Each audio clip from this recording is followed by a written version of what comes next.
नमस्कार दोस्तों, एक बार पुनः स्वागत है आप सभी का अपने YouTube channel learn easy by Guruji में। आज हम लोग भारत एवं विश्व के भूगोल से संबंधित महत्वपूर्ण 150 प्रश्नों को आज हम लोग देखने वाले हैं। इस 150 प्रश्न में प्रीवियस ईयर के सभी प्रश्न शामिल हैं और जो अन्य एग्जामों में प्रश्न पूछे गए वो भी शामिल हैं। तो भारत का भूगोल का चैप्टर इस प्रकार है और विश्व के भूगोल का चैप्टर इस प्रकार है। तो ये सारे चैप्टर से आज हम लोग महत्वपूर्ण प्रश्न को देखने वाले हैं। तो ये 150 प्रश्न आपके एग्जाम की दृष्टि से बहुत ही महत्वपूर्ण है, तो ये सारा प्रश्न आप लोग जरूर देखिएगा। तो आइए शुरू करते हैं, देखते हैं पहला प्रश्न। पहला प्रश्न कह रहा है कि सलाल पन्न बिजली परियोजना किस नदी पर स्थित है। सलाल पन्न बिजली योजना किस नदी पर, ये पूछ रहा है। तो इसका उत्तर हो जाएगा ऑप्शन सी जाएगा इसका उत्तर, चिनाव नदी पर। ये कहाँ पे, ये चिनाव नदी पे। इसके बाद अगला प्रश्न दूसरा हम लोग देखेंगे, राजस्थान में खेतड़ी परियोजना किसके उत्पादन के लिए प्रसिद्ध है। राजस्थान में एक खेतड़ी परियोजना है, किसके उत्पादन के लिए प्रसिद्ध है। तो ये तांबा के उत्पादन के लिए प्रसिद्ध है, ऑप्शन सी जाएगा। इसके बाद अगला प्रश्न हम लोग देखते हैं प्रश्न 3। प्रश्न 3 है काजीरंगा राष्ट्रीय उद्यान स्थित है। काजीरंगा राष्ट्रीय उद्यान कहाँ पे है। मध्य प्रदेश, असम, पश्चिम बंगाल है, केरल, हरियाणा में कहाँ पे है। तो ये असम में है, ऑप्शन बी जाएगा असम। इसके बाद प्रश्न हम लोग 4 देखते हैं, निम्नलिखित में कौन सी हिमालयी नदी तंत्र की नदियाँ नहीं है। हिमालयी नदी तंत्र की नदियाँ नहीं हैं, यानी हिमालयी नदी से जुड़ा नहीं है। तो ये एक तो गंगा हो जाएगा और दूसरा हो जाएगा ब्रह्मपुत्र। बाकी कावेरी और गोदावरी हिमालयी नदी तंत्र हैं। तो इसका ऑप्शन हम लोग देख लेते हैं। इसका ऑप्शन बी जाएगा, दूसरा और तीसरा। ऑप्शन क्या हो जाएगा, बी। प्रश्न 5 देखेंगे हम लोग, नागार्जुन सागर बांध किस नदी पर बना है। नागार्जुन सागर बांध किस नदी पर बना है। तो किस नदी पर बना है, ये ऑप्शन बी हो जाएगा, कृष्णा नदी पे। प्रश्न 6 हम लोग देखेंगे, माउंट एवरेस्ट पर प्रथम बार चढ़ाई किस वर्ष में की गई। माउंट एवरेस्ट पर प्रथम बार चढ़ाई किस वर्ष में की गई। तो ये हो जाएगा ऑप्शन बी जाएगा 1953 में। अगला प्रश्न 7 हम लोग देखेंगे। प्रश्न 7 है, भरतपुर में स्थित पक्षी अभयारण्य राष्ट्रीय उद्यान का नाम है। भरतपुर में स्थित पक्षी अभयारण्य राष्ट्रीय उद्यान का नाम है। तो यह है आपका ऑप्शन सी जाएगा, केवलादेव घाना राष्ट्रीय उद्यान होगा। ये सारे प्रश्न देखिए यूपीएससी पेट शिफ्ट सेकंड में पूछा गया है। ऊपर वाला प्रश्न भी शिफ्ट सेकंड में पूछा गया था। तो सभी प्रश्न कहीं ना कहीं पूछा गया है, तो आपके लिए बहुत ही महत्वपूर्ण सारे प्रश्न हैं। अगला प्रश्न 8 हम लोग देखेंगे। प्रश्न 8 कह रहा है कि भिलाई इस्पात संयंत्र के लौह अयस्क का क्षेत्र है। भिलाई इस्पात संयंत्र के लौह अयस्क का क्षेत्र है। लौह अयस्क का क्षेत्र है। तो कौन सा हो जाएगा ये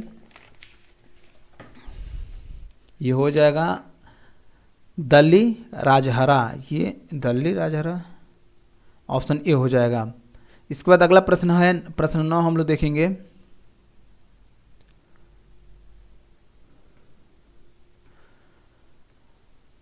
दिए गए दर्रों और उनके स्थानों का कौन सा जोड़ा सही नहीं है। जोजिला, पहला है जोजिला और बुरजिल, जम्मू और कश्मीर में बिल्कुल सही है। 12 लापचा ला और सिपलीला, उत्तर प्रदेश में, ये उत्तर प्रदेश में नहीं है, ये वाला गलत है। ये है कहाँ, चेनाव में है। कहाँ पे है, चेनाव।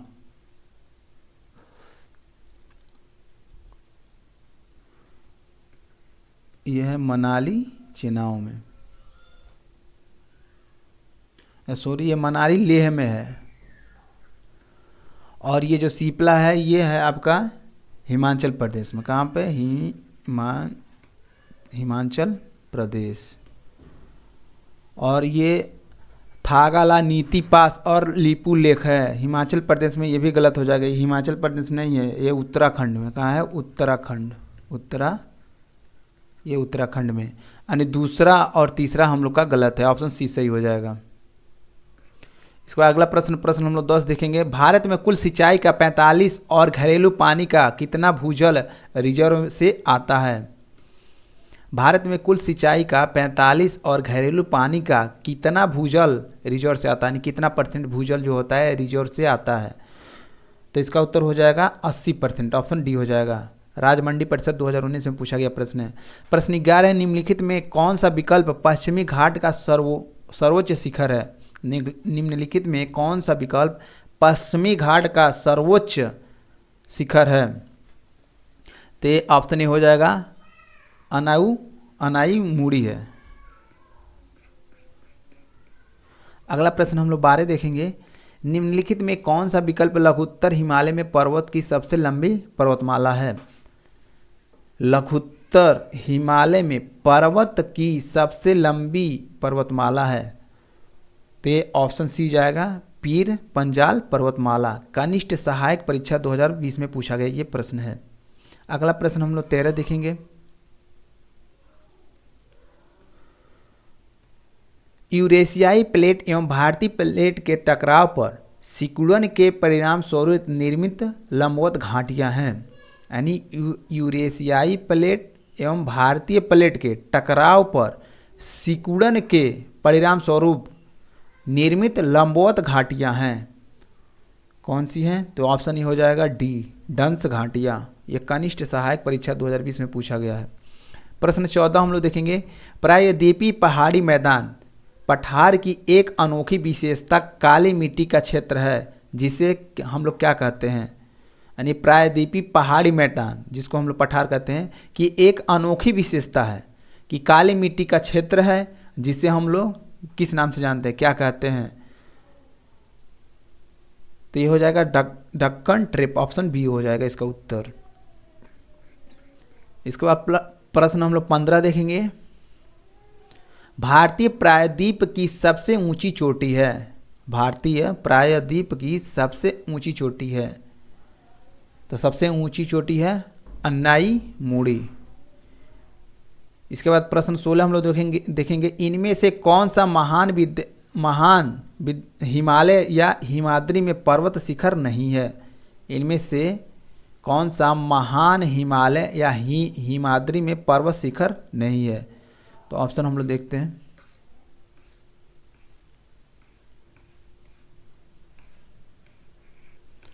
ऑप्शन दिया है A mount Kanchenjunga, mount Makalu, mount Nagtibba, mount Nanda Devi. ग्राम विकास अधिकारी 2018 में पूछा गया प्रश्न है। तो इसका उत्तर हो जाएगा आप लोग का माउंट नागटिब्बा, ऑप्शन सी जाएगा, माउंट नागटिब्बा। प्रश्न था कि इनमें से कौन सा महान हिमालय या हिमाद्री में पर्वत शिखर नहीं है? हिमाद्री में पर्वत शिखर नहीं है, तो माउंट नागटिब्बा हो जाएगा। प्रश्न 17 हम लोग देखेंगे। इनमें से कौन सा हिमालय या हिमाचल के महत्वपूर्ण पहाड़ी रिसॉर्ट में से एक है? में से एक नहीं है। प्रश्न एक बार और देखेंगे। कौन सा कम हिमालय या हिमाचल के महत्वपूर्ण पहाड़ी रिसॉर्ट में से एक नहीं है? तो 17 का उत्तर हो जाएगा आप लोग का ये ए, बाड़ासुर। अगला प्रश्न हम लोग 18 देखेंगे। प्रश्न 18, वह कौन सा सर्वोच्च पर्वत शिखर है जो पूरी तरह से भारत में स्थित है? तो हो जाएगा नंदा देवी। ऑप्शन 19 देखेंगे। काराकोरम पर्वत श्रृंखला में सबसे ऊंची चोटी कौन सी है? काराकोरम पर्वत श्रृंखला में सबसे ऊंची चोटी कौन सी है? तो इसका उत्तर हो जाएगा माउंट, ऑप्शन बी जाएगा माउंट K2। अगला प्रश्न हम लोग 20 देखेंगे। पश्चिमी घाट का सर्वोच्च शिखर कौन सा है? पश्चिमी घाट का सर्वोच्च शिखर कौन सा है? इसका उत्तर जाएगा आपको अनाई मूड़ी। पोनमुड़ी दक्षिण भारत का एक छोटा हिल स्टेशन है। यह किस शहर के पास स्थित है? पोनमुड़ी दक्षिण भारत का एक छोटा हिल स्टेशन है। यह किस शहर के पास स्थित है? तो इसका उत्तर जाएगा आपका ऑप्शन सी, तिरुवनंतपुरम में। यह लोअर एग्जाम 2019 में पूछा गया प्रश्न है। प्रश्न 22 हम लोग देखेंगे। निम्नलिखित में कौन सी घाटी हिमालय पर्वत श्रृंखला में स्थित नहीं है? यानी हिमालय पर्वत श्रृंखला में स्थित नहीं है, कौन सा है? तो ये हो जाएगा आपका अराकू, ऑप्शन डी हो जाएगा। प्रश्न 23 हम लोग देखेंगे। मेघालय पठार की सबसे ऊंची चोटी कौन सी है? मेघालय पठार की सबसे ऊंची चोटी कौन सी है? तो ऑप्शन 23 का उत्तर जाएगा आपका डी, शिलांग चोटी। प्रश्न 24 हम लोग देखेंगे। भौगोलिक इतिहास के अनुसार भारत का प्राचीनतम पर्वत है। भौगोलिक इतिहास के अनुसार भारत का प्राचीनतम पर्वत है, सबसे पुराना पर्वत है, कौन सा है? तो सबसे पुराना पर्वत है आपका अरावली, ऑप्शन सी जाएगा। प्रश्न 25 है, केरल में स्थित सर्वोच्च पर्वत चोटी का नाम बताइए। केरल में स्थित सर्वोच्च पर्वत चोटी का नाम बताइए। तो इसका उत्तर हो जाएगा अनामुड़ी। प्रश्न 26 है, निम्न में से किस भारतीय पर्वतीय चोटी की ऊंचाई सबसे कम है? निम्नलिखित में से किस भारतीय पर्वतीय चोटी की ऊंचाई सबसे कम पूछ रहा है? तो इसका हो जाएगा आपका मुकुट पर्वत। मुकुट पर्वत, ये ग्राम पंचायत अधिकारी 2016 में पूछा गया प्रश्न है। प्रश्न 27 हम लोग देखेंगे। कंचनजंगा विश्व में तीसरा सबसे बड़ा पर्वत है, किसके बीच सीमा पर स्थित है? यानी कह रहे कंचनजंगा विश्व में तीसरा सबसे बड़ा पर्वत है और किस देश के बीच सीमा पर स्थित है? भारत और भूटान, भारत और चीन, भारत और नेपाल, भारत और तिब्बत। कनिष्ठ सहायक 2019 में पूछा गया प्रश्न है। तो 27 का उत्तर जाएगा भारत और नेपाल। इसका अगला प्रश्न हम लोग देखेंगे, प्रश्न 28 देखेंगे। निम्न में से किस पर्वतीय स्थान की ऊंचाई समुद्र तट से सबसे अधिक है? निम्न में से किस पर्वतीय स्थान की ऊंचाई समुद्र तट के से अधिक है? तो ये हो जाएगा प्रश्न 28 का उत्तर हो जाएगा ऊटी, बी। प्रश्न 29 हम लोग देखेंगे। उत्तरी अंडमान का उच्चतम बिंदु 732 मीटर पर क्या स्थित है? कौन सी चोटी स्थित है पूछ रहा है। तो इसका उत्तर हो जाएगा आपका 29 का सैंडल चोटी। यानी सैंडल चोटी क्या है? उत्तरी अंडमान का उच्चतम बिंदु 732 मीटर पर स्थित सैंडल चोटी है। अगला प्रश्न 30 हम लोग देखेंगे। दुनिया के सबसे बड़े क्षार रेगिस्तान में से एक भारत में कहाँ स्थित है? दुनिया की सबसे बड़े क्षार रेगिस्तान में से एक भारत में कहाँ स्थित है? तो इसका उत्तर हो जाएगा आपका कच्छ के गुजरात में। ये स्टेनोग्राफ 2019 में पूछा गया प्रश्न। प्रश्न 31 हम लोग देखेंगे। वनखंड एक प्रमुख पर्यावरण संसाधन है। भारत का कितना भू क्षेत्र वन क्षेत्र के अंतर्गत आता है? यानी भारत का कितना भू क्षेत्र जो है वो वन क्षेत्र के अंतर्गत आता है? तो कितना है ये? 25%, ऑप्शन सी जाएगा।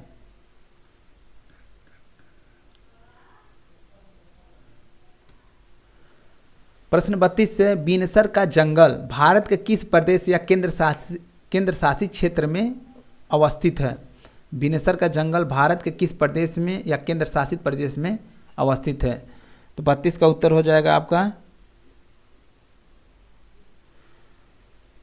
यह है आपका ऑप्शन डी, उत्तराखंड। कनिष्ठ सहायक 2016 में पूछा गया प्रश्न। प्रश्न 33 है, वन विभाग के सर्वेक्षण के मुताबिक भारत का वास्तविक वन कवर भौगोलिक का क्षेत्र है। यानी वन विभाग के सर्वेक्षण के मुताबिक भारत का वास्तविक वन कवर भौगोलिक क्षेत्र का कितना परसेंटेज है? तो कितना परसेंटेज है आपका? ऑप्शन सी जाएगा 21.54%। ये व्यायाम प्रशिक्षक 2018 में पूछा गया प्रश्न है। प्रश्न 34 हम लोग देखेंगे। भारत के किस राज्य में वन क्षेत्र सर्वाधिक है? यानी भारत में सबसे ज़्यादा किस राज्य में वन पाया जाता है? तो इसका उत्तर हो जाएगा आपका ऑप्शन है मध्य प्रदेश में। प्रश्न 35 है, भारत में निम्नलिखित में से किस प्रकार के वन का सबसे बड़ा क्षेत्र है? भारत में निम्नलिखित में से किस प्रकार के वन का सबसे बड़ा क्षेत्र है? किस प्रकार के वन पाए जाते हैं जो सबसे बड़ा क्षेत्र है? तो इसका उत्तर हो जाएगा आपका ऑप्शन डी हो जाएगा, उष्ण कटिबंधीय गीला सदाबहार वन। ये राजस्व निरीक्षक 2016 में पूछा गया ये प्रश्न है।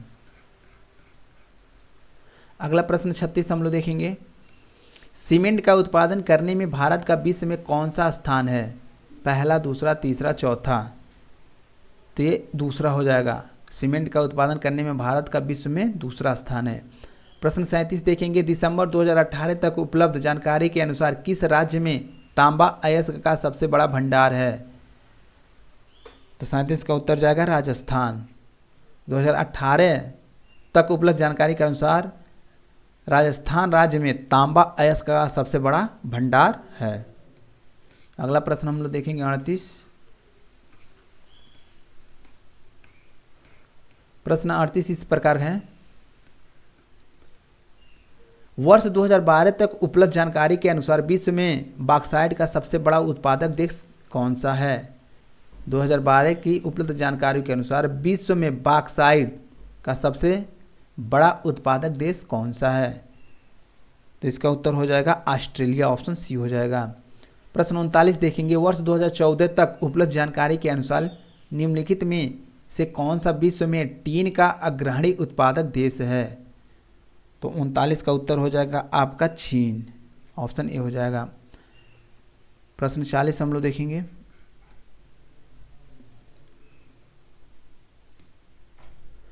बालाघाट का मंजल खंड क्षेत्र और झुंझुन का खेतड़ी सिंगला क्षेत्र के महत्वपूर्ण खनन केंद्र हैं। यानी बालाघाट का जो मंजल खंड क्षेत्र और झुंझुन का खेतड़ी सिंगला क्षेत्र है वो किस लिए महत्वपूर्ण खनन है? किसका महत्वपूर्ण खनन है? लोहा का, चांदी का, तांबा या एल्युमिनियम का?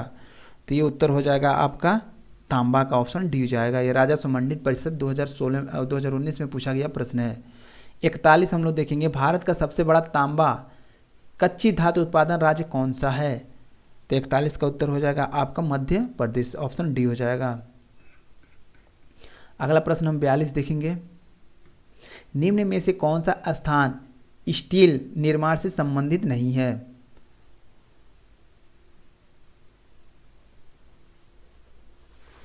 स्टील निर्माण से संबंधित नहीं है तो कौन सा है इसमें?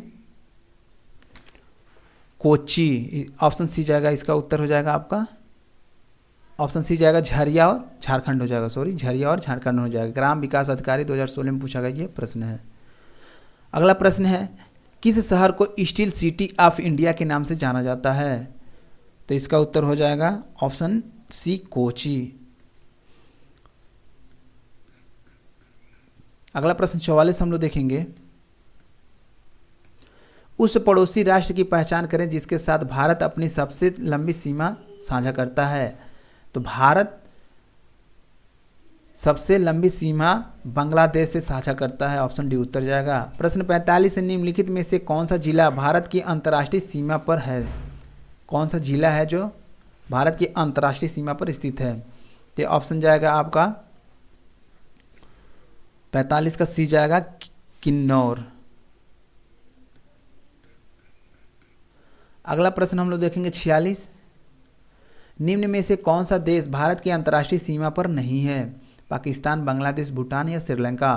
कंबाइंड मेडिकल सर्विसेज कंट्रीब्यूटिव 2016 में पूछा गया प्रश्न है। तो 46 का उत्तर हो जाएगा आपका श्रीलंका, जो है अंतर्राष्ट्रीय सीमा पर नहीं है, यानी भारत से किसी प्रकार की अंतर्राष्ट्रीय सीमा नहीं जोड़ता है।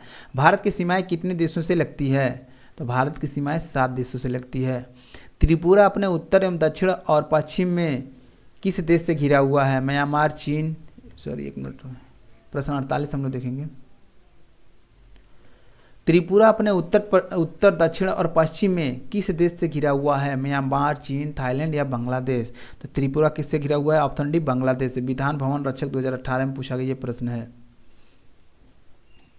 अगला प्रश्न हम लोग देखेंगे प्रश्न 49 हम लोग देखेंगे, भारत में ग्रीष्मकालीन मानसून के प्रवाह की सामान्य दिशा निम्नलिखित में कौन है? तो ऑप्शन दक्षिण से उत्तर की ओर, दक्षिण पूर्व से दक्षिण उत्तर की ओर, दक्षिण पश्चिम से दक्षिण पूर्व, और ऑप्शन डी है दक्षिण पश्चिम से उत्तर पूर्व। जूनियर इंजीनियर तकनीकी 2015 में पूछा गया प्रश्न है, तो इसका उत्तर हो जाएगा दक्षिण पश्चिम से उत्तर पूर्व। इसके बाद अगला प्रश्न हम लोग देखेंगे। अगला प्रश्न, पश्चिमी विक्षोभ जिस कारण उत्तर पश्चिम भारत में बारिश होती है उसका उत्पत्ति स्थल है। यानी जो पश्चिमी विक्षोभ है जिस कारण उत्तर पश्चिम भारत में बारिश होती है उसका उत्पत्ति स्थल है, तो कौन सा? ये भूमध्य सागर, ऑप्शन सी जाएगा। प्रश्न 51 देखेंगे, भारत में कितनी फसलें ऋतुएं पाई जाती हैं? भारत में कितनी प्रकार की जो फसलें ऋतुएं हैं पाई जाती हैं? तो ऑप्शन सी जाएगा, ये 3 प्रकार की ऋतुएं पाई जाती है। अगला प्रश्न हम लोग देखेंगे, प्रश्न 52 देखेंगे। भारत की उच्चतम वार्षिक वर्षा कहाँ पर दर्ज की गई? भारत की उच्चतम वार्षिक वर्षा कहाँ पर दर्ज की गई है? तो ये ऑप्शन सी जाएगा, मानिसराम मेघालय में। ये राजस्व लेखपाल 2015 में पूछा गया ये प्रश्न है। अगला प्रश्न हम लोग 53 देखेंगे। उस दिन को वर्षा दिन माना जाता है जिस दिन वर्षा होती है, यानी कितनी mm वर्षा होती है उस दिन को वर्षा का दिन माना जाता है। तो ऑप्शन सी जाएगा 2.5 mm। जब 2.5 mm तक बारिश होती है तो उसको हम लोग क्या मानते हैं? वर्षा का दिन मानते हैं। तो याद रखिएगा आप लोग। अगला प्रश्न हम लोग 54 देखेंगे। भारत के किस राज्य में भारत में कर्क रेखा, जिसको ट्रॉपिक ऑफ कैंसर के अति समीप कोई शहर है, यानी कर्क रेखा के अति समीप कोई शहर है? तो कौन सा? मिजोरम है, मध्य प्रदेश है, त्रिपुरा है या छत्तीसगढ़? तो ऑप्शन बी जाएगा, मध्य प्रदेश। इसके बाद अगला प्रश्न हम लोग 54 देखेंगे। भारत का अक्षांशीय विस्तार उत्तर से उत्तर तक है, यानी कितनी डिग्री उत्तर से कितनी डिग्री उत्तर तक है? तो ये ऑप्शन ये ऑप्शन हो जाएगा आपका भी, 8 डिग्री 4 मिनट उत्तर से 37 डिग्री 6 मिनट उत्तर तक है। अगला प्रश्न हम लोग देखेंगे, प्रश्न 56। कर्क रेखा निम्न में से किस राज्यों से गुजरती है? कर्क रेखा निम्न में से किस राज्यों से गुजरती है? तो किस राज्यों से गुजरती है? गुजरात से भी गुजरती है, झारखंड से भी गुजरती है, असम से नहीं गुजरती है, और मिजोरम से भी गुजरती है। तो ऑप्शन हम लोग का हो जाएगा 1, 2, 4, ऑप्शन सी हो जाएगा। अगला प्रश्न है 57। भारतीय मानक रेडियन 5 राज्यों के माध्यम से गुजरता है, इसमें से कौन सा राज्य 5 में से नहीं है? यानी जो भारतीय मानक रेडियन है 5 राज्यों के माध्यम से गुजरता है, इनमें से कौन सा राज्य 5 में से नहीं है? ग्राम विकास अधिकारी 2018 में पूछा गया प्रश्न है।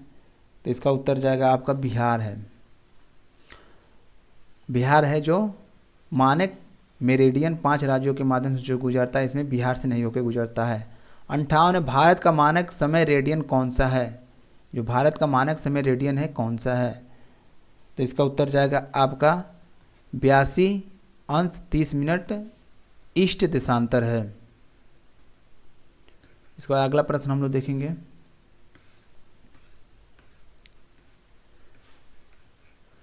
अगला प्रश्न 59 हम लोग देखेंगे। वर्ष 2001-2011 की अवधि में कुल जनसंख्या में निम्नतम प्रतिशत वृद्धि वाला राज्य है, यानी वर्ष 2001 से लेकर 2011 की अवधि में कुल जनसंख्या में निम्नतम पूछ रहा है, प्रतिशत वृद्धि का वाला राज्य, यानी जो जनसंख्या की वृद्धि है वो क्या हुई, उसमें गिरावट आई है, वो पूछ रहा है। तो कौन सा राज्य है? तो इसका उत्तर जाएगा आपका नागालैंड, ऑप्शन ए हो जाएगा। प्रश्न 60 हम लोग देखेंगे। वर्ष 2001 से लेकर 2011 की अवधि में उत्तर प्रदेश की दशकीय जनसंख्या वृद्धि दर रही है, यानी 2001 से लेकर 2011 तक जो उत्तर प्रदेश का दशकीय जनसंख्या में वृद्धि दर है कितना परसेंटेज है, वो पूछ रहा है। तो इसका उत्तर हो जाएगा आपका 20.09%, ऑप्शन बी सही होगा। प्रश्न है हम लोग 61 देखेंगे। भारत में अंग्रेजों के समय में प्रथम जनगणना हुई। भारत में अंग्रेजों के समय प्रथम जनगणना कब हुई थी? जनगणना हुई किसके कार्यकाल में हुई, ये पूछ रहा है। तो किसके कार्यकाल में हुई? लॉर्ड मेयो के कार्यकाल में, लॉर्ड मेयो, ऑप्शन सी जाएगा। 62 है, निम्न में से कौन सी 2001 से लेकर 11 के दशक में भारत की जनसंख्या की दशकीय वृद्धि दर रही है? 2001 से लेकर 2011 के दशक में भारत की जनसंख्या की दशकीय वृद्धि दर रही है कितना प्रतिशत? तो इसका उत्तर हो जाएगा आपका बी, 17.64% प्रतिशत। अगला प्रश्न हम लोग का 63 है। भारत में जनांकीय इतिहास में महाविभाजन का वर्ष है। जननांकीय इतिहास में महाविभाजन का वर्ष है। तो इसका उत्तर हो जाएगा आपका 1921, ऑप्शन ए हो जाएगा। प्रश्न 64 देखेंगे। 2011 जनगणना के अंतिम आंकड़ों के अनुसार भारत की जनसंख्या का कितना प्रतिशत उत्तर प्रदेश में रहता है, यानी टोटल भारत का कितना परसेंट जनसंख्या उत्तर प्रदेश में रहता है, परसेंटेज में बताना है। ये 2011 की जनगणना के अनुसार पूछ रहा है। तो इसका उत्तर हो जाएगा आपका लगभग 16%, लगभग 16%। UPA, UDA, LDA, pre GCS में 2010 में पूछा गया प्रश्न है। अगला प्रश्न 65 है। जनगणना 2011 के अंतिम आंकड़ों के अनुसार भारत की जनसंख्या में स्त्रियों का प्रतिशत कितना है, यानी टोटल भारत की जनसंख्या में स्त्रियों की कितनी प्रतिशत जनसंख्या है, 2011 की जनगणना के अनुसार पूछ रहा है। तो कितना है, यानी कितने परसेंट स्त्री हैं, तो 48.46 इसका उत्तर हो जाएगा, 48.46, ऑप्शन बी। प्रश्न हम लोग 66 देखेंगे। गंडक सिंचाई परियोजना किन प्रदेशों का एक संयुक्त प्रयास है? गंडक सिंचाई परियोजना किस प्रदेशों का एक संयुक्त प्रयास है? तो 66 का उत्तर हो जाएगा आपका उत्तर प्रदेश एवं बिहार, ऑप्शन बी जाएगा। चकबंदी लेखपाल 2015 में पूछा गया प्रश्न है। 67 राष्ट्रीय जनसंख्या नीति 2000 का लक्ष्य है जनसंख्या को स्थिर स्थिति पर ला देना है, यानी राष्ट्रीय जनसंख्या नीति 2000 का लक्ष्य है जनसंख्या को स्थिर स्थिति पर ला देना है। इसका किस सन तक कहा गया है कि मैंने जनसंख्या को बिल्कुल कंट्रोल कर लेना है? तो ऑप्शन ए जाएगा, ऑप्शन ए जाएगा 2045 तक। निम्न में कौन सी नदी संभात की खाड़ी में नहीं मिलती है? निम्न में कौन सी नदी संभात की खाड़ी में नहीं मिलती है? तो 68 का उत्तर जाएगा आपका कोयान, ऑप्शन सी। इसके बाद हम लोग देखेंगे प्रश्न 69।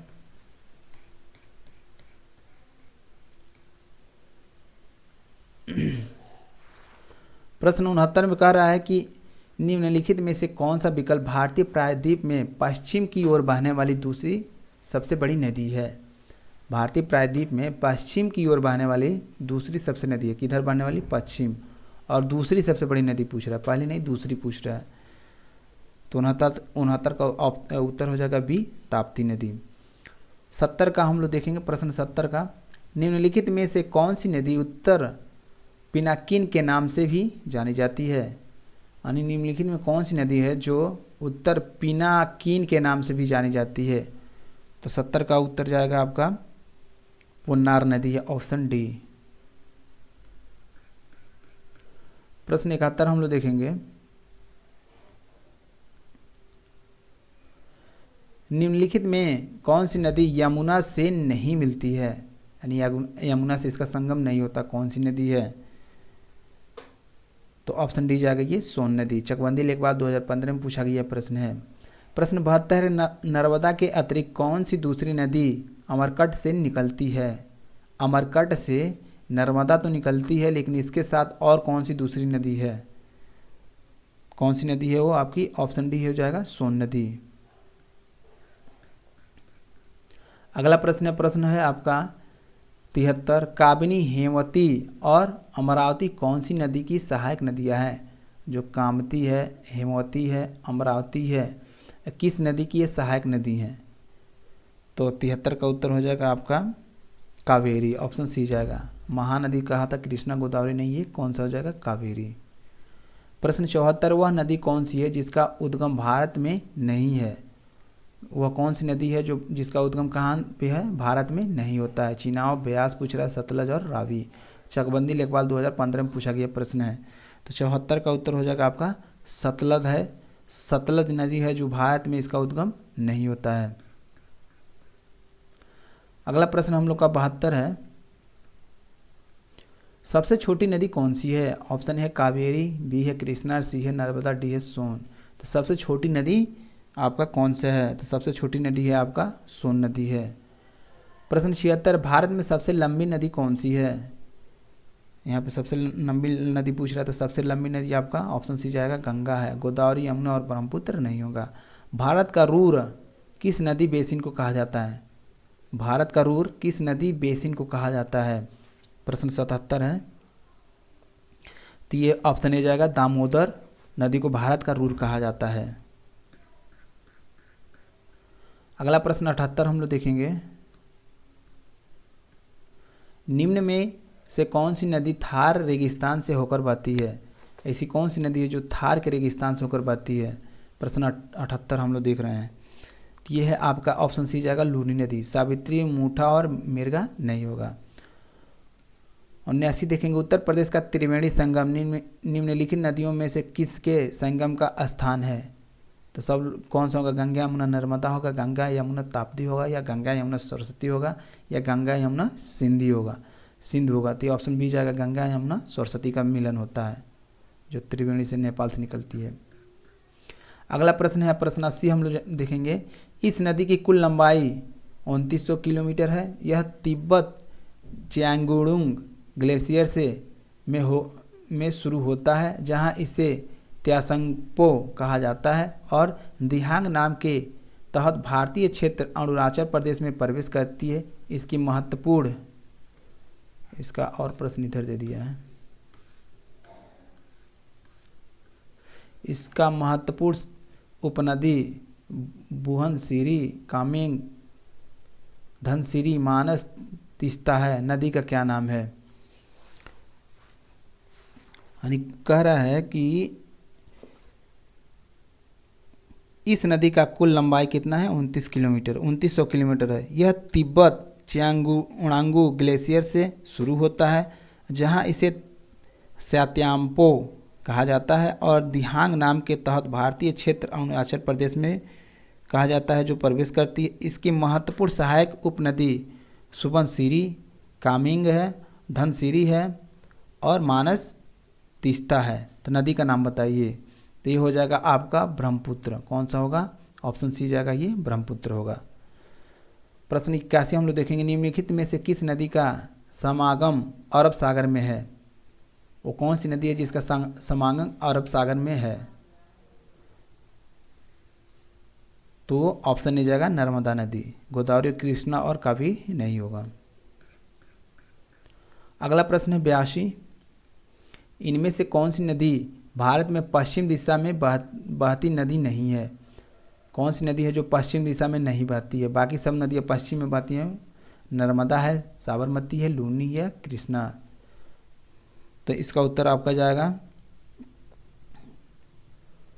Option D, Krishna. ये व्यायाम प्रशिक्षक 2018 में पूछा गया प्रश्न है। प्रश्न हम लोग 83 देखेंगे। प्रश्न 83 इस प्रकार है। भारत के 3 महत्वपूर्ण नदियों का स्रोत हिमालय स्थित मानसरोवर झील के निकट है। बताइए कौन सी नदियां हैं? भारत की 3 महत्वपूर्ण नदियों का स्रोत हिमालय स्थित मानसरोवर झील के निकट है। बताइए कौन सी नदियां हैं? तो कौन सी नदियां हैं? ब्रह्मपुत्र, सतलज और सिंधु। ऑप्शन बी जाएगा, ब्रह्मपुत्र, सतलज और सिंधु। अगला प्रश्न 84 है। दक्षिण भारत की नदियां प्रमुख रूप से निम्न में से कौन सा अपवाह तंत्र रखती है? दक्षिण भारत की नदियां प्रमुख रूप से निम्न में से कौन सा अपवाह तंत्र रखती है?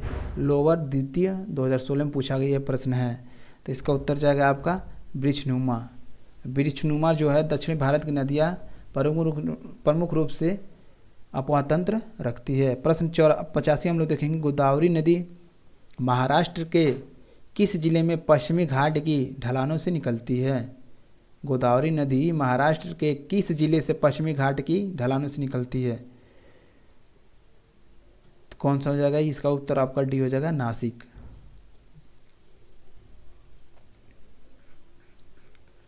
प्रश्न 86 हम लोग देखेंगे। उकाई बांध भारत के निम्नलिखित में से किस राज्य में है? यह उस राज्य का दूसरा सबसे बड़ा बांध है।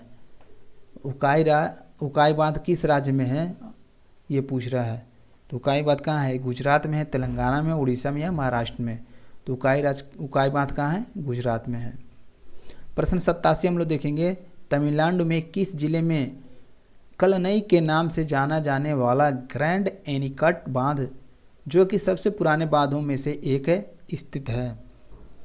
तमिलनाडु के किस जिले में कल्लनई के नाम से जानने वाला ग्रैंड एनीकट बांध है, जो सबसे पुराने बांधों में से एक है, वो स्थित है? तो कहाँ पे है वो? मदुरई में है, तिरुचिरापल्ली में है, या इडोर में है, या कोटम्बूर में है? कोटम्बटूर में है। तो ये आपका ऑप्शन जाएगा बी, तिरुचिरापल्ली में है। अगला प्रश्न हम लोग प्रश्न 88 देखेंगे। भाखड़ा बांध किस नदी पर बना हुआ है? जो भाखड़ा बांध है किस नदी पर बना हुआ है? भाखड़ा जो बांध है, तो इसका उत्तर जाएगा आपका सतलुज, ऑप्शन सी हो जाएगा। भारत में सबसे इसका अगला प्रश्न 89 हम लोग देखेंगे। भारत में सबसे लंबा बांध कौन सा है? भारत में सबसे लंबा बांध पूछ रहा है, तो 89 का उत्तर हो जाएगा हीराकुंड बांध, ऑप्शन सी जाएगा। कुंडन कूलम परियोजना किस राज्य में स्थित है? प्रश्न 90 हम लोग देखेंगे।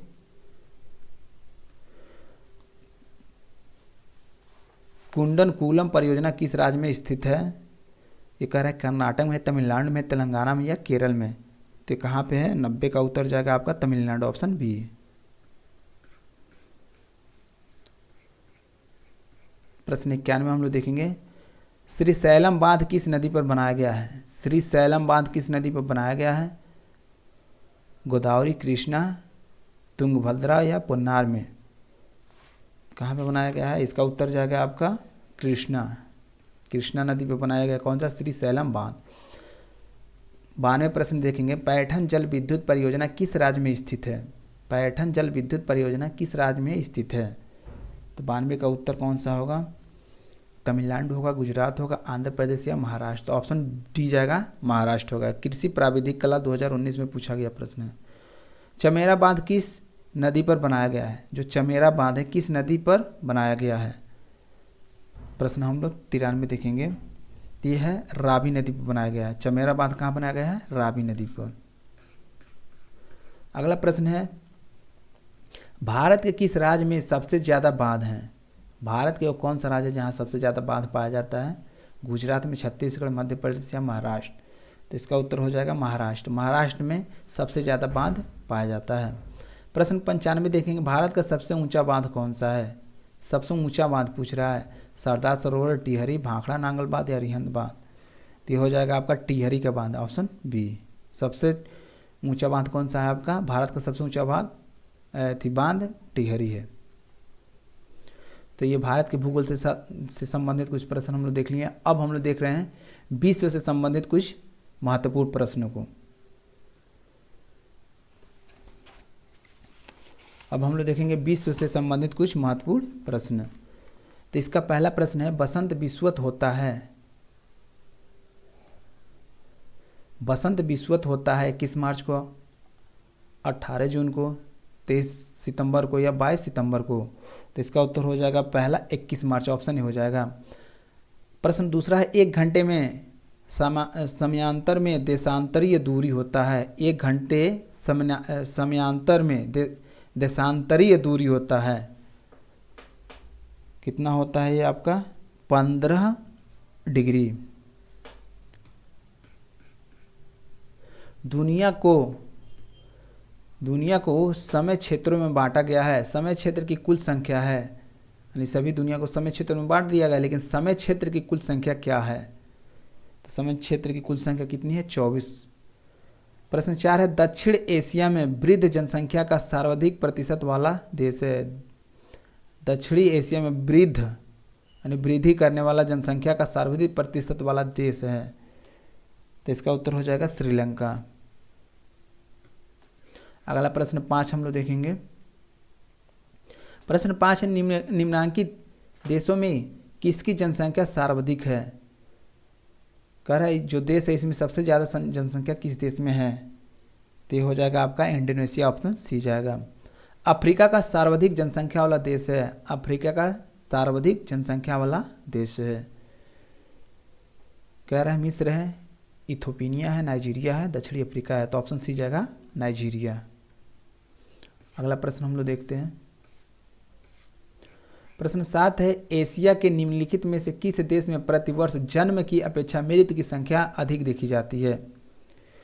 कह रहा है एशिया के निम्नलिखित में से किस देश में प्रतिवर्ष जन्म की दर कम लेकिन मृत्यु दर ज़्यादा होती है? तो वह एशिया यानी एशिया महाद्वीप में रहने वाला देश कौन सा है? बहरीन है, इजराइल है, जापान है या सिंगापुर है? तो ऑप्शन सी जाएगा वह जापान है, जहाँ पर मृत्यु दर ज़्यादा है और जन्म दर कम है। प्रश्न 8 है, विश्व के सबसे अधिक जनसंख्या वाले 10 देशों में एशिया है, यानी विश्व के सबसे अधिक जनसंख्या वाले देशों में एशिया है। कौन नंबर पे, किस नंबर पे पूछ रहा है? तो यह है आपके छठे नंबर, ऑप्शन डी जाएगा। प्रश्न 9 है, निम्नांकित देशों में किसमें मुसलमानों की जनसंख्या सबसे अधिक है? किस देश में मुसलमान सबसे अधिक हैं वो पूछ रहा है। तो वह आपका बांग्लादेश, पाकिस्तान, इंडोनेशिया या ईरान? तो ऑप्शन बी जाएगा इंडोनेशिया में है। इंडोनेशिया में सबसे ज़्यादा मुसलमान रहते हैं। प्रश्न 10 है, दक्षिणी एशिया के निम्नलिखित देशों के प्रतिशत नगरीकरण का निम्नलिखित में से कौन सा सही अवरोही क्रम है? नीचे दिए गए कूट में सही उत्तर चयन कीजिए। कह रहा है कि दक्षिणी एशिया में निम्नलिखित देशों के प्रतिशत नगरीकरण का निम्न में से कौन सा सही अवरोही क्रम में है? नीचे दिए गए कूटों का सही उत्तर का चयन कीजिए। तो इसका उत्तर जाएगा आपका बी मतलब सबसे पहले कौन सा है? अवरोही मतलब क्या होता है पहले हम लोग जान लेते हैं।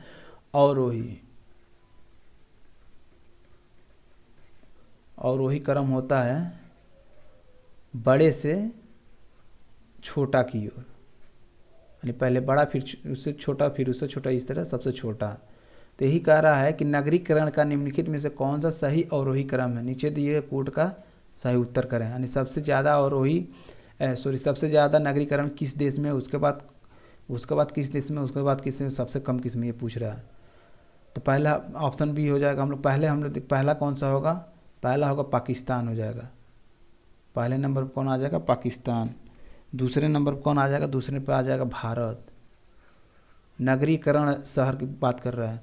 तीसरे नंबर पर आ जाएगा बांग्लादेश और चौथे नंबर पर आ जाएगा आपका श्रीलंका। याद रखिएगा, पहले नंबर पर पाकिस्तान है जिसमें नगरीकरण का ज़्यादा है। इसके बाद अगला प्रश्न हम लोग 11 देखेंगे।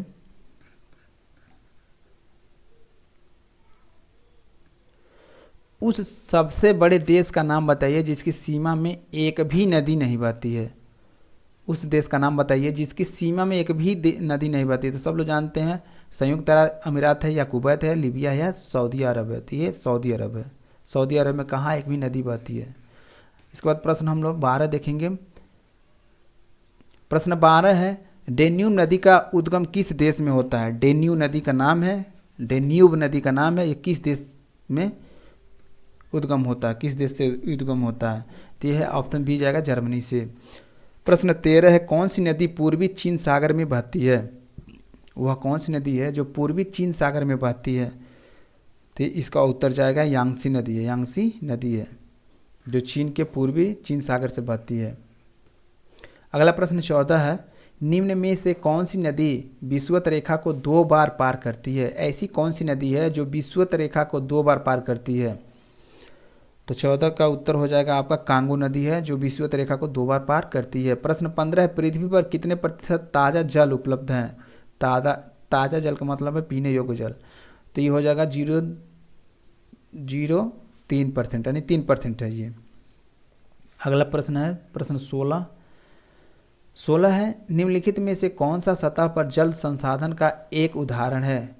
निम्नलिखित में से कौन सा सतह पर जल संसाधन का एक उदाहरण है? झील है, समुद्र है, कुआं है या टैंकर है? तो इसका उत्तर हो जाएगा आपका झील। क्या हो जाएगा? झील। प्रश्न 17 है, 17 निम्नलिखित में से कौन सी मीठे पानी का सबसे अच्छा स्रोत है? यानी वह कौन सा स्रोत है जहाँ से आप लोग पानी पी सकते हैं? महासागर है, सागर है, खारा पानी है, नदी है? तो महासागर का पानी वैसे आप लोग नहीं पी पाएंगे क्योंकि बिल्कुल खारा होता है, नमकीन होता है। सागर में भी सेम वही कंडीशन होता है। और खारा पानी मतलब वही होता है जिसमें नमक की मात्रा ज़्यादा होती है। तो आपका नदी ऐसा है, नदी का पानी आप लोग पी सकते हैं और मीठा भी होता है। अगला प्रश्न है 18, यूरोप में उच्चतम पर्वत शिखरों में से एक माउंट एबलस कहाँ स्थित है? यूरोप में उच्चतम पर्वत शिखरों में से एक माउंट एबलस कहाँ स्थित है? कह रहा है जर्मनी में, स्विट्जरलैंड में, रूस में या यूक्रेन में है।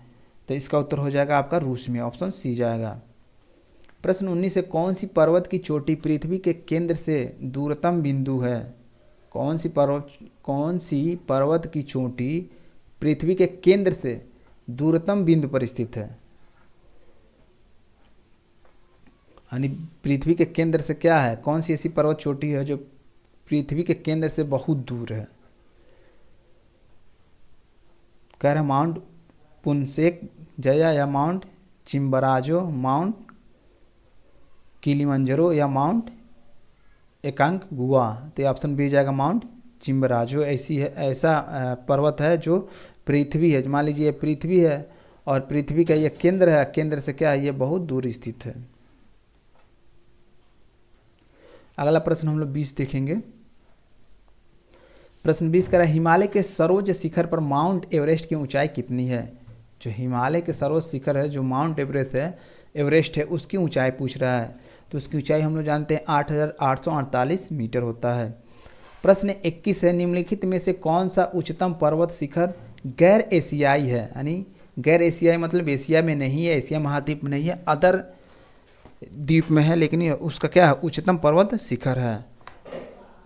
तो 21 का उत्तर हो जाएगा आपका डी, एकांकगुआ पर्वत ऐसा है जो उच्चतम पर्वत शिखर है जो गैर एशियाई है। गैर एशियाई मतलब एशिया में नहीं है। प्रश्न 22 है, विश्व की सबसे बड़ी पर्वत श्रृंखला कौन सी है? विश्व की सबसे बड़ी पर्वत श्रृंखला कौन सी है? तो ऑप्शन जाएगा इसका एंडीज हो जाएगा, ऑप्शन सी है जो विश्व की सबसे बड़ी पर्वत श्रृंखला है। इसके बाद अगला प्रश्न हम लोग देखेंगे, प्रश्न 23।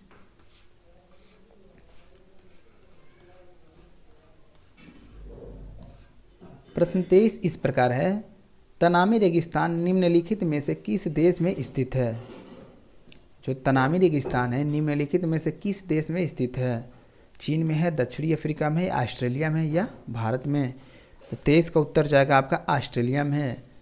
जो तमामी रेगिस्तान है कहाँ पे है? ऑस्ट्रेलिया में है। प्रश्न 24 है, निम्नलिखित में कौन सा देश आंशिक या पूर्ण रूप से सहारा रेगिस्तान में नहीं आता है?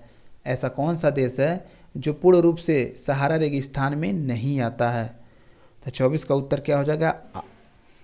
24 का उत्तर हो जाएगा आपका नाइजीरिया है। नाइजीरिया देश ऐसा है जो सहारा के रेगिस्तान में नहीं आता है। प्रश्न 25 हम लोग देखेंगे। 25 है, विश्व में सबसे बड़ा गर्म रेगिस्तान कौन सा है? विश्व में सबसे बड़ा गर्म रेगिस्तान कह रहा है, थार का है, सहारा या गोबी या मोजावे? तो इसका उत्तर हो जाएगा आपका सहारा का जो रेगिस्तान है वो विश्व का सबसे गर्म रेगिस्तान माना जाता है।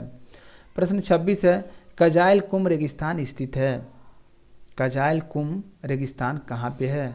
सऊदी अरब में है, उत्तरी ईरान में है या उज्बेकिस्तान में या तुर्कमेनिस्तान में दिया है।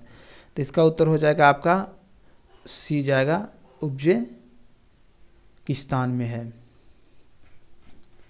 अगला प्रश्न 27 हम लोग देखेंगे।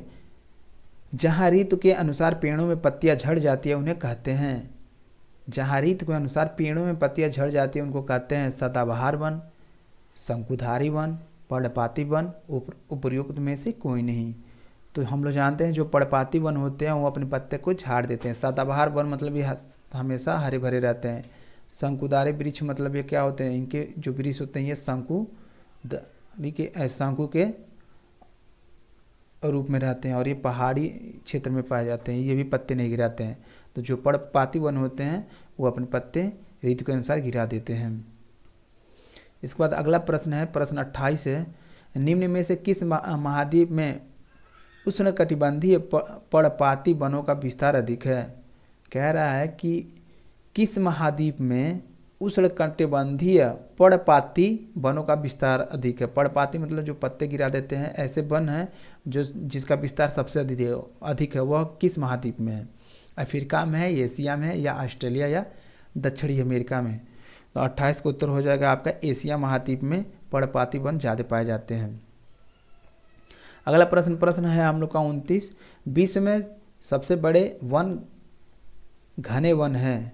विश्व में सबसे बड़े वन वे घने वन हैं, जो सबसे बड़ा भी है और घना भी है, वो विश्व में सबसे ज़्यादा किस देश में पाए जाते हैं? विश्व में कहाँ पाए जाते हैं? भारत में पाए जाते हैं, तंजानिया में, ब्राज़ील में, कनाडा में। तो 29 का उत्तर हो जाएगा आपका ब्राज़ील में। ब्राज़ील में सबसे बड़े और सबसे घन वन पाए जाते हैं।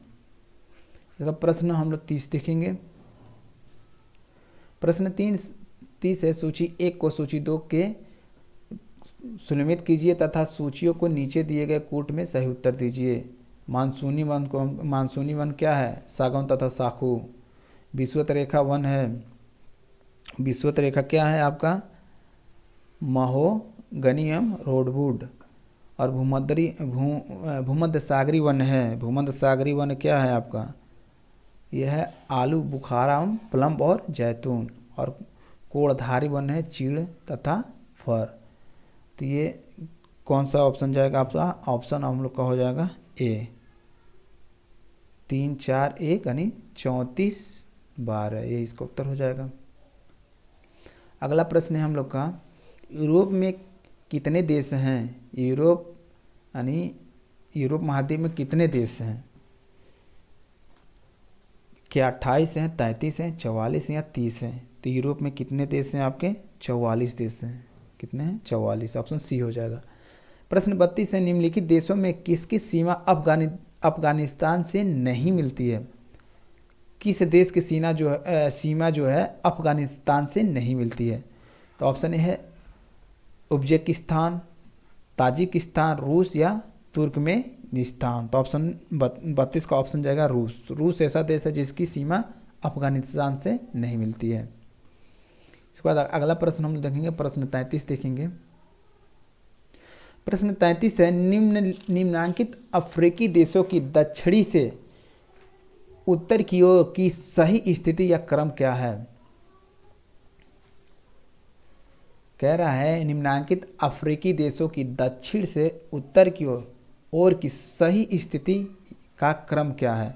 नाइजीरिया, यानी सही क्रम को पूछ रहा है, यानी अफ्रीकी देशों की दक्षिण से उत्तर की ओर, यानी दक्षिण से क्या पूछ रहा है? दक्षिण से उत्तर की ओर का सही, यानी पहले दक्षिण में है, फिर उसके बाद बीच में जो, उसके बाद बीच में और कौन? सबसे उत्तर में। यानी दक्षिण से लेकर उत्तर में किस स्थिति में क्या है? स्थित है। यानी सबसे पहले दक्षिण में कौन है, उसके बाद कौन है, उसके बाद कौन है, और उत्तर में कौन है, ये पूछ रहा है। और कौन? अफ्रीकी देश है। ये सारे कौन से अफ्रीकी देश हैं? तो पहले नंबर पे आ जाएगा आपका दक्षिणी अफ्रीका। पहले नंबर पे क्या आ जाएगा? दक्षिणी अफ्रीका। दूसरे नंबर पे आपका आ जाएगा तंजानिया आ जाएगा। और तीसरे नंबर पे आपका आ जाएगा नाइजीरिया। और चौथे नंबर पे आपका आ जाएगा अल्जीरिया। यानी बी है, सी है, बी है और सी है, और ए और डी है। ऑप्शन ए इसका उत्तर हो जाएगा। यानी सबसे दक्षिण में कौन है? सबसे दक्षिण में दक्षिणी अफ्रीका है, उसके बाद तंजानिया है, उसके बाद नाइजीरिया है, और अल्जीरिया जो सबसे उत्तर में है। इसके बाद अगला प्रश्न है 34 हम लोग का, निम्नलिखित में कौन से देश स्लोवाकिया के पड़ोसी देश हैं? स्लोवाकिया के पड़ोसी देश हैं। सर्बिया है, चेक गणराज्य है, हंगरी है या ऑस्ट्रिया है? तो इसका उत्तर हो जाएगा आपका हंगरी। हंगरी है, चेक गणराज्य है और ऑस्ट्रिया है। यानी 2 3 4 है, 2 3 4 ऑप्शन सी जाएगा। इसके बाद अगला प्रश्न है हम लोग का, प्रश्न 35 है, निम्नांकित में से कौन सा स्कैंडिनेवियम देशों के समूह में सम्मिलित नहीं है? इसकी स्कैंडिनेवियम देशों के समूह में सम्मिलित नहीं है। डेनमार्क, फिनलैंड, नॉर्वे या स्वीडन है। तो 35 का उत्तर हो जाएगा आपका फिनलैंड। ऑप्शन भी जाएगा। 36 प्रश्न 36 देखेंगे, अफ्रीका का सिंह में किसे सम्मिलित नहीं किया गया है? अफ्रीका के काशिंग में किस देश को सम्मिलित नहीं किया गया, किसे सम्मिलित नहीं किया गया? तो ये उत्तर हो जाएगा सूडान को सम्मिलित नहीं किया गया है। अगला प्रश्न हम लोग 37 देखेंगे। अफगानिस्तान की सीमा उभयनिष्ठ नहीं है।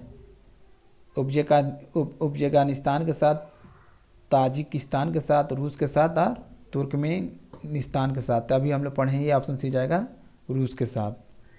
इसके बाद अगला प्रश्न है हम लोग प्रश्न 38 देखेंगे।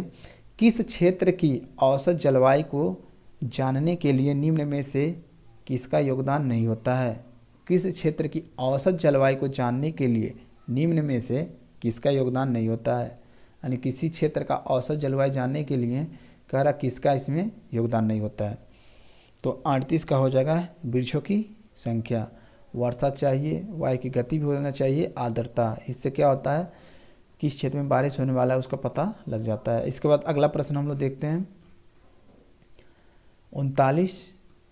अक्षांश का एक वृत्त जो पृथ्वी की भूमध्य रेखीय सतह से 52 डिग्री दक्षिण में है वह कहलाता है। अक्षांश का एक वृत्त जो पृथ्वी की भूमध्य रेखीय सतह से 52 डिग्री दक्षिण में है वह क्या कहलाता है? तो क्या कहलाता है? वो 52वां समानांतर दक्षिण कहलाता है ये। इसके बाद अगला प्रश्न 40 हम लोग देखेंगे। प्रश्न 40 है, शरदीय विषुवत रात दिन बराबर 2019 में को था। यानी सर्दी यानी विषुवत रात दिन बराबर 2019 में कब था? 23 सितंबर को, 29 सितंबर को, 6 अक्टूबर, 16 अक्टूबर को या 26 अक्टूबर को। तो इसका उत्तर हो जाएगा आपका 23 दिसंबर को। 23 दिसंबर को क्या था? दिन रात बराबर होते हैं 2019 के अनुसार, 2019 में ही। अगला प्रश्न है, ग्रीनविच मीन टाइम जीएमटी से, यानी इसको ग्रीनविच मीन टाइम को जीएमटी कहते हैं, से भारतीय मानक समय कितना आगे है? यानी ग्रीनविच मीन टाइम से भारतीय जो मानक समय है वो कितना आगे है? 4 घंटे और 30 मिनट, 4 घंटे 45 मिनट, 5 घंटे, 5 घंटे और 30 मिनट। तो ऑप्शन डी जाएगा 5 घंटे 30 मिनट। प्रश्न 42 है, Greenwich mean time GMT global time zone की शुरुआत का प्रतीक है और किसी भी देश में समय जीएमटी के आगे या पीछे देश के घंटों की संख्या को मापने का समय है। ग्रीनविच निम्नलिखित में से किस शहर के पास स्थित है? यानी ये कह रहा है ग्रीनविच जो है वो किस शहर के पास स्थित है, ये पूछ रहा है।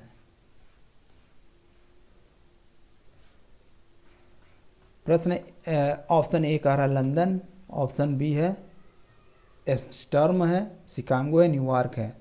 तो ये कहाँ पे है? ये आपका लंदन। कहाँ, किस शहर के पास है? लंदन। यानी ग्रीनविच जीएमटी जो है वो लंदन शहर के पास है। कर्क रेखा कहाँ से गमन करती है? कर्क रेखा कहाँ से गमन करती है? तो इसका उत्तर हो जाएगा आपका भारत और सऊदी अरब। इसके बाद अगला प्रश्न है 44।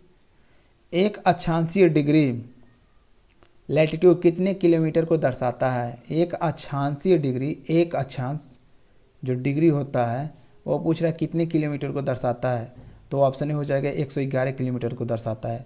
प्रश्न 45 है, निम्नांकित में से कौन सा मुल्क दक्षिणी एशिया का सर्वाधिक नगरीकृत देश है? कौन सा मुल्क ऐसा है जो दक्षिणी एशिया का सर्वाधिक नगरीकृत देश है? भूटान है, भारत है, पाकिस्तान है या श्रीलंका? तो 45 का उत्तर हो जाएगा आपका पाकिस्तान है। इस प्रश्न को अभी हम लोग कुछ टाइम पहले देखे थे। विश्व की नगरीय जनसंख्या उसकी ग्रामीण जनसंख्या से बढ़ गई। विश्व की नगरीय जनसंख्या उसकी ग्रामीण जनसंख्या से बढ़ गई है किस वर्ष में? 2001 में, 2004 में, 2009 में, 2010 में। तो इसका उत्तर हो जाएगा 2009 में। 2009 में क्या हुआ? नगरीय जनसंख्या उसकी ग्रामीण जनसंख्या से बढ़ गई है। 47 है, प्रश्न 47 है, एक अनुमान के अनुसार विश्व की 70% आबादी जिस वर्ष तक नगरों में सिमट जाएगी, यानी एक अनुमान के अनुसार विश्व की 70% आबादी जिस वर्ष तक, यानी किस वर्ष तक नगरों में सिमट जाएगी? एक अनुमान कह रहा है कि अनुमानतः विश्व की जो 70% आबादी है किस वर्ष तक नगर में सिमट जाएगी? तो इसका उत्तर हो जाएगा आपका 2050 तक, ऑप्शन बी। अगला प्रश्न 48 हम लोग देखेंगे। विश्व स्वास्थ्य संगठन के अनुसार एक नगर के लिए सुरक्षित ध्वनि प्रदूषण स्तर है। यानी विश्व स्वास्थ्य संगठन के अनुसार एक नगर के लिए सुरक्षित ध्वनि प्रदूषण स्तर है, यानी कितने डेसिबल तक आप साउंड बजा सकते हैं ये कह रहा है। 45 डेसिबल तक, 50 डेसिबल तक, 55 डेसिबल या 60 डेसिबल तक। तो इसका उत्तर आ जाएगा आपका 45 डेसिबल। इससे ज़्यादा बजाएंगे आप लोग नगर में तो क्या हो जाएगा, वह ध्वनि प्रदूषण के कैटेगरिया में आ जाएगा। प्रश्न 49 है, सर्वाधिक नगरीकृत महाद्वीप है। सबसे ज़्यादा नगर किस महाद्वीप में है? अफ्रीका, ऑस्ट्रेलिया, उत्तर अमेरिका या यूरोप में? तो इसका उत्तर हो जाएगा उत्तरी अमेरिका, ऑप्शन सी जाएगा इसका उत्तर। इसके बाद हम लोग प्रश्न 50 देखेंगे। प्रश्न 50 है, निम्नलिखित देशों में किसकी कुल जनसंख्या भारत की नगरीय जनसंख्या से अधिक है? कह रहा है कि कुल जनसंख्या भारत की नगरीय जनसंख्या से अधिक है। कह रहा है इंडोनेशिया का है, ब्राज़ील का है, रूस का है या संयुक्त राज्य अमेरिका का है। प्रश्न एक बार और हम लोग देखेंगे। कह रहा है निम्नलिखित देशों में किसकी कुल जनसंख्या, ऐसा कौन सा देश है जिसकी कुल जनसंख्या भारत की जो नगरीय जनसंख्या से अधिक है? भारत की नगरीय जनसंख्या से अधिक है कौन सा देश है वो पूछ रहा है। तो इंडोनेशिया है, ब्राज़ील, रूस या संयुक्त राज्य अमेरिका है। तो ये कौन सा होगा? इसका होगा आपका ऑप्शन डी, संयुक्त राज्य अमेरिका। प्रश्न 51, संसार में सर्वाधिक नगरीकृत देश है? जापान, इजराइल, जर्मनी या सिंगापुर? संसार में सर्वाधिक नगरीकृत देश है तो इसका उत्तर हो जाएगा आपका सिंगापुर है। दिन और रात कब बराबर होते हैं? दिन और रात कहाँ बराबर होते हैं? विषुवत रेखा पर, ध्रुवों पर, प्राइम मेरिडियन पर या अंटार्कटिका पर? तो कहाँ पर होते हैं ये? विषुवत रेखा पर, ऑप्शन ए जाएगा। विषुवत रेखा पर क्या होते हैं? दिन और रात बराबर होते हैं। प्रश्न 53 है, इनमें से कौन सा देश भारत के साथ सबसे लंबी स्थलीय सीमा बनाता है? चीन, पाकिस्तान, बांग्लादेश, नेपाल? तो ऑप्शन सी जाएगा बांग्लादेश। बांग्लादेश में सबसे ज़्यादा क्या बनाता है? अपना सीमा बनाता है। सामान्य वायुमंडलीय दाब होता है? प्रश्न 54 है, सामान्य वायुमंडलीय दाब कितना होता है? 760 मिलीमीटर पारा स्तंभ। ये ऑप्शन डी जाएगा। अगला प्रश्न है,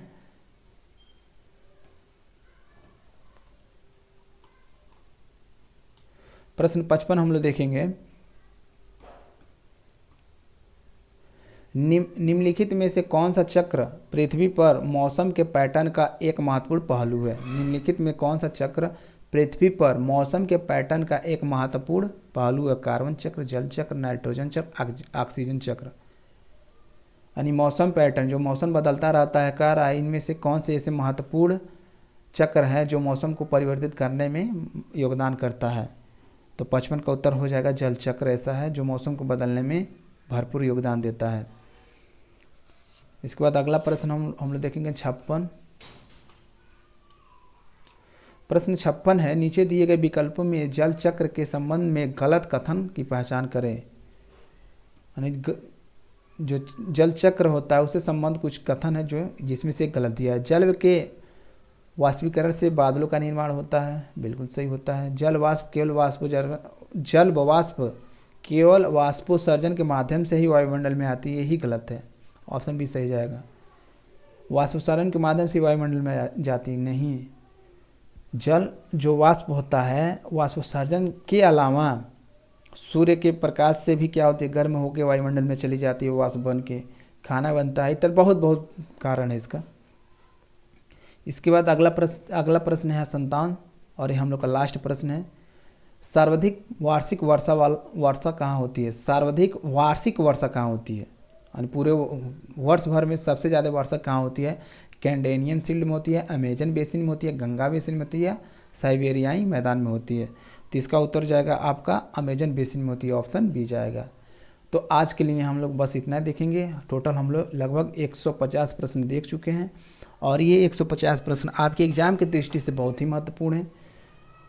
तो आज की वीडियो में बस इतना ही। अगर वीडियो अच्छा लगा हो तो प्लीज़ वीडियो को लाइक करके चैनल को सब्सक्राइब कीजिएगा, साथ में बेल आइकन को भी दबा लीजिएगा। फिर मिलते हैं अगले वीडियो में, तब तक के लिए जय हिंद।